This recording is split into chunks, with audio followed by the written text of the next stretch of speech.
Hey guys, it's Mr. Sheeline here. This is going to be the video for the Unit 5.2 notes concerning Newton's laws of motion. So typically, I know I usually do these notes on Google Slides. I've been having some issues with Screencastify. It's just the program I use to record all of these. So instead, I've got to do it just pen and paper, and we're going to try and give this a go. It's not going to be as flashy, colorful, all that kind of stuff. And there's a video in here that I'll point out to you that you should watch in the middle of these notes. But just so you're aware, these notes are not going to cover any of the check your understandings. There's a separate video for that, so make sure you watch that video after you've watched this one to double check your answers for the check your understanding. So let's get to it. So here are the learning objectives. There are just two of them. So this first one here, I can identify and define Newton's first, second, and third laws of motion. I can also calculate force, mass, and acceleration using the force equation. So not really a whole lot going on here. We have to know what the first, second, and third laws are, and we have to be able to calculate this, okay? So let's get to it. Real quick recap. Who is Isaac Newton? Well, Isaac Newton was the guy that you should have done in the summary on, but more or less, Sir Isaac Newton in 1665, roughly he was about 23 years old, was banned from Cambridge University because Cambridge University just had a slight little issue with the bubonic plague. So more or less, Newton was booted out, and so he locked himself in his room and basically was just studying every day, all day. And during all of this, he decided, well, I'm going to talk about how it is that gravity affects different objects within space. Also going to develop calculus. And also I'm going to basically describe how it is that forces affect objects and objects' motion. Okay, and this is specifically what we're going to be looking at. The three laws that he lines out in his book Principia. Newton's three laws of motion, and how it is that we can, and then use those to define how it is that things are moving, things are changing motion within the known universe. Okay. So Newton's first law of motion. So this, Newton's first law of motion states that an object moves at a constant velocity unless an unbalanced force acts on it.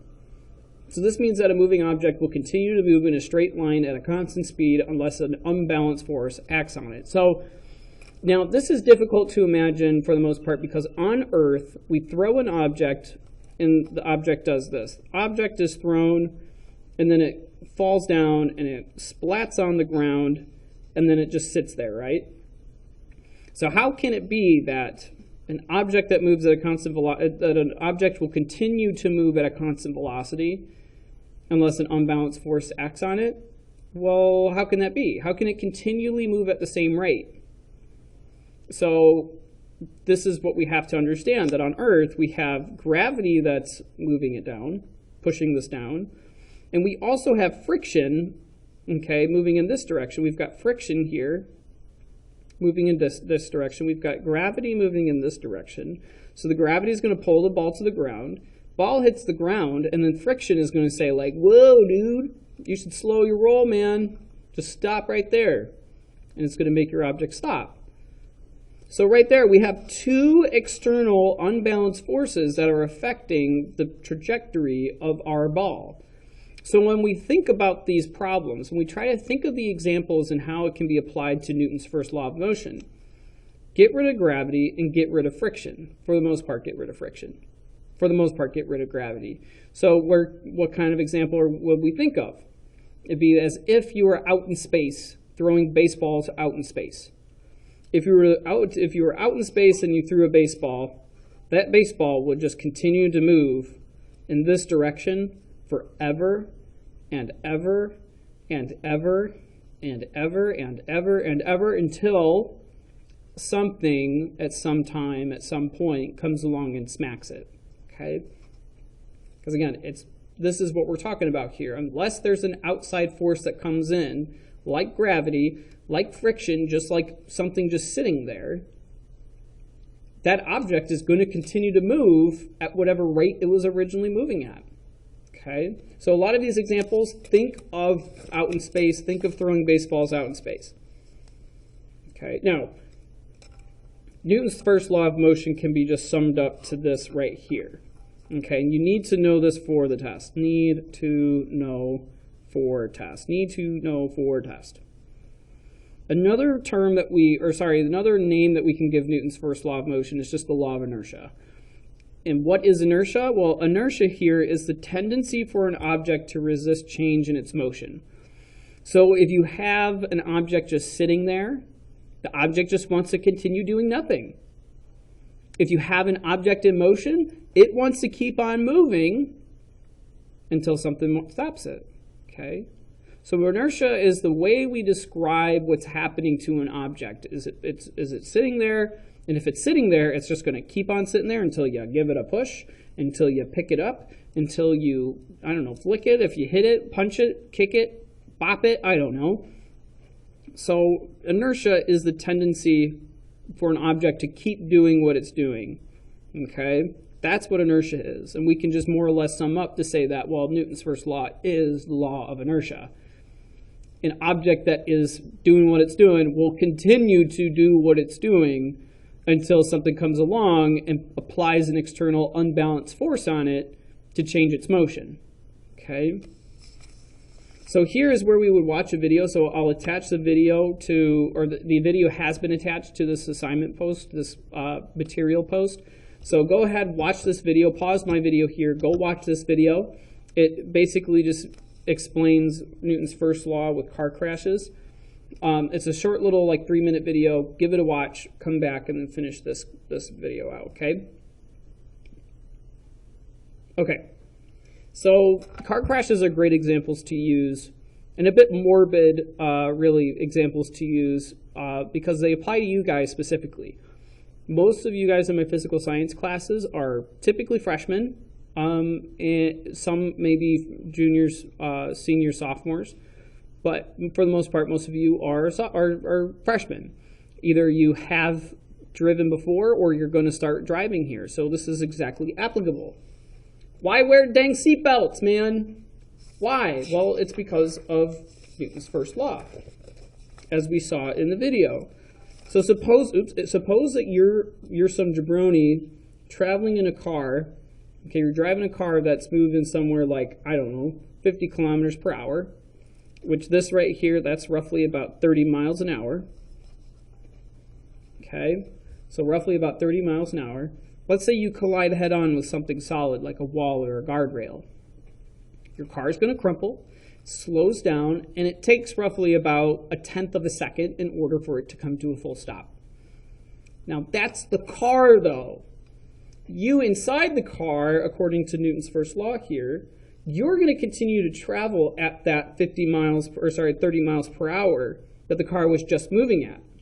And the only way that you would not go at that rate is if something was, holding you back.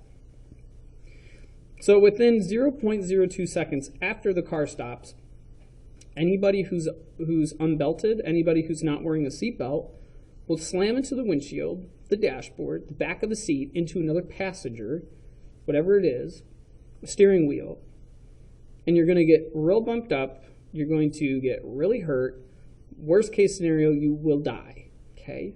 It's not a fun thing to happen to you. And the reason why that is again, because the car may have come to a stop, you didn't. You are still moving at the same rate the car was previously moving at. Your inertia, okay, your being of doing what you're doing, which was sitting in a seat, traveling at 50 kilometers per hour or 30 miles an hour, as soon as that car stops, you are going to continue moving at 30 miles an hour. Okay? And that's why we have to wear seatbelts. Passengers using seatbelts will be slowed down by the force of the belt. This prevents passengers from being thrown out of their seats, saves lives. Okay? You get bumped up and bruised up and scratched up and you get some rug burns, yeah. Hell of a lot better than dying. I mean, come on. Come on, man. So seatbelts are designed to loosen a little bit as they restrain passengers. This increases the time it takes to slow the person down, resulting in a smaller acceleration and smaller force on the passenger. Airbags are also used, and they reduce injuries by providing a cushion that reduces the acceleration of the passengers. Okay, so again, seatbelts are designed in order to more or less take advantage of or to kind of break Newton's first law. And what I mean by break is if you didn't wear a seatbelt, you're going to continue moving the same rate the car was just previously moving at. And so if you want to move at the same rate as the car, you've got to more or less make yourself part of the car. And the best way we can make people into a part of the car is with seatbelts and also with airbags. If the car is moving and it hits a wall and it takes 1/10 of a second to stop, if you're wearing a seatbelt, you will also take about 1/10 of a second to come to a full stop, rather than traveling at the same rate and busting through the windshield, busting your face, breaking your face on the steering wheel, on the back of the seat, on the dashboard, okay? The seatbelt restrains you so that all of that energy, all that force is basically just put back onto the car. So that the force that is carrying you through, sorry for the bell, that force that's carrying you as a passenger doesn't basically turn you into a projectile. Okay. And so to check your understandings, I do all that in a separate video, so make sure you watch that after we're done here. Oops, I skimmed over, sorry, Newton's second law. Okay. So Newton's second law of motion here. So it states that an object's acceleration is in the same direction as the net force of an object and is equal to the net force exerted on it divided by its mass. So that's a fancy way of saying that we have this object here. This object is at rest, so its initial velocity here is 0 meters per second. We were able to move it to over here. We were able to move it over here, and its final velocity at that point, in order to go from here to here, its final velocity to move it from there to there, we'll say was 10 meters per second. Okay, so roughly speaking, and it took us, let's say, 1 second in order to do that, that would mean that my acceleration would just be 10 meters per second squared. Well, if it's mass here, we'll say that the mass of our object here, we'll say was 5 kilograms. Okay, well, in order to move the 5 kilograms at this rate to go from 0 to 10 meters per second in 1 second, well, we would have to apply some sort of force. And that force is directly proportionate to the amount of the acceleration it was moving at and the mass it has. That's pretty much all that's said here. Okay, that's what was said here. Newton's second law of motion describes how the forces exerted on the object, its mass, and acceleration are related. So it can be used to calculate the net force if the mass and acceleration are known. So basically we do this. The force is equal to mass times the acceleration. So here, the force in this case with this little test here to go from here to here in 1 second, and to go from 0 meters per second to 10 meters per second, my acceleration being 10 meters per second squared. In order to do that, it's just going to be 5, my mass, kilograms, times 10 meters per second squared, to give me 50 newtons. So in order to move this guy from here to here in this amount of time, due to its mass and at this rate, I had to put in 50 newtons worth of force to move it. Okay? That is Newton's second law of motion. So Newton's second law of motion is basically just a formula. This formula right here that we use in calculations to find, say, force in newtons, to find the mass of an object, to find the acceleration that it just traveled in. Okay. And here are the derivations of our original formula, which would be this guy. So if we need to find force, here's our equation. If we need to find mass, here's our equation. If we need to find acceleration, here's our equation. So for force, F is equal to m times a. For mass, m is equal to F divided by a. If we need to find acceleration, a is equal to F divided by m. Okay. And so pretty much that is just then what you guys practice here in 4, 5, 6, 7, and 8. Check your understanding. Okay.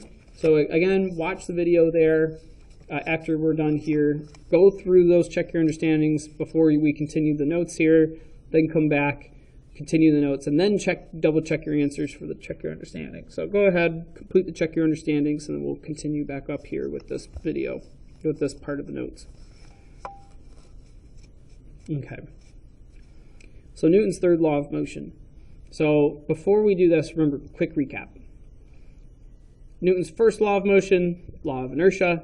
It's how we describe. It's how we describe something. Just keep on doing what it's doing. If an object is at rest, it's going to stay at rest. If an object is in motion, it's going to stay in motion until something comes up and pushes it, stops it, flicks it, punches it, bops it, twists it, whatever it is. Okay. Newton's second law of motion is more or less just saying, well, if you want to move this thing and you want to move it at this rate, okay, and it has this mass, you need this amount of force in order to do it. Okay. That's pretty much what Newton's second law of motion is. Newton's third law of motion, okay, states that when one object exerts a force on a second object, the second object exerts a force on the first, sorry for the bell. It exerts a force on the first object that is equal in strength but opposite in direction. So take this cat right here as an example. So the cat has a weight, has a force that's being pushed down by the cat. So the cat, again, has mass. Because it has mass, gravity is going to hit the cat. The cat then, being hit by gravity, will have weight. Weight is a force. So the cat is going to have a weight pushing down against the table. The table is going to push back up on the cat at an equal amount. Now, how can it be an equal amount? Well, think about it. Let's think about this first here. So if the cat were to, let's say, have a greater force than the force that the table can push back on, what happens to the table? Table breaks. Cat would literally fall through the table. Okay. So again, if the force the cat was exerting, the weight of the cat was greater than the table could hold, it will break through the table. Because this force will be greater than this force. Okay, well, what would happen if this force was greater than this one? I don't need you, Google. My phone is about to start to talk here, sorry. What would happen if this force here was greater than this force? Well, if this force was greater than this one, the cat would basically would just get shot up. It would just be like, it would shoot straight up, it would be flying around, and like it would just be bad business. Okay? So, what does this have to do with the law? Well, it has to do with this. We're thinking about why is it that they're equal? How can this downward force be the same as this upward force? In other words, why do they cancel each other out? Well, they cancel each other out here because if this were greater, we would see the cat fall through the table. If this were greater, we would see the cat flying through the air. And because we see neither one of those things, that must mean then, and we know that this is here, this force is here, we know it is. So if this force is here, and the cat's not falling through the table, there must be a force equally pushing back up on the cat. Okay? So in other words, and this is basically this right here is the quote that everyone uses. It's a tired old quote that sums up this law. That for every action, there is an equal and opposite reaction. Okay? The cat pushes down on the table pushes back in the opposite direction, but with the same exact force. Okay? Because again, if that weren't true, if the cat was pushing down with a greater force, the cat would fall through the table. If the table was pushing back with a greater force, the cat would be launched into the air. Okay? So a good example of where we basically take advantage of this law It's how we get astronauts out to space. It's how we get individuals up to the ISS. Rocket propulsion can be explained using Newton's third law.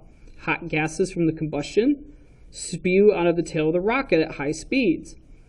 And the reaction of this is so great, and it's so incredibly large that it more or less propels the rocket. It's the reason why we don't need some sort of platform or in order to get a rocket from the Earth up into space. So looking at this picture, it's to say this. You have a force. Basically, you have nothing but giant explosions pushing this direction. And the force is so great pushing in this downward direction that the mass of our spaceship here just moves in the opposite direction with an equal amount of force. So it'd say this, and it'd be true all the way up. The rockets are going to expel, we'll say, I don't know, we'll say like 100 million newtons. We'll say the rocket, like this, all this exploding fire, it's a downward 100 million newtons worth of force. Okay.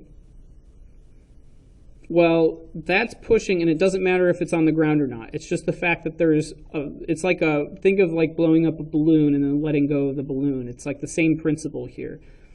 There's 100 million newtons of force just being pushed in this force down in this direction, regardless of what's underneath of it. And the object here is going to reciprocate the same amount of force, but in the opposite direction. So then there's going to be 100 million newtons of force that's going to propel the spacecraft with the same magnitude, but in completely opposite directions, or in a complete opposite direction. Okay. Again, a better example is maybe a clear example. You blow up a balloon, and then you let the end of the balloon go. What happens to the balloon? Well, then we see the balloon fly around, and it's going, it's tooting, and it's blowing out all that air. And what's happening is that there's all this release of air in this direction in relationship to the balloon. And because there's a push in this direction, there's an equal and opposite push on the balloon this way. So if the balloon is pushing 10 newtons back while it's shooting out air, it's pushing the balloon forward with about 10 newtons worth of force. That's Newton's third law of motion here. For every action, there's an equal and opposite reaction. And that's the end of the notes, because the other two last things are just check your understandings. So if you guys still have any questions for me, make sure you get a hold of me. Make sure you watch after you've completed the check your understandings, go back and double check the answers with the check your understandings video. That's it for the notes. Make sure you get a hold of me if you still have questions, and I'll see you guys in the next one.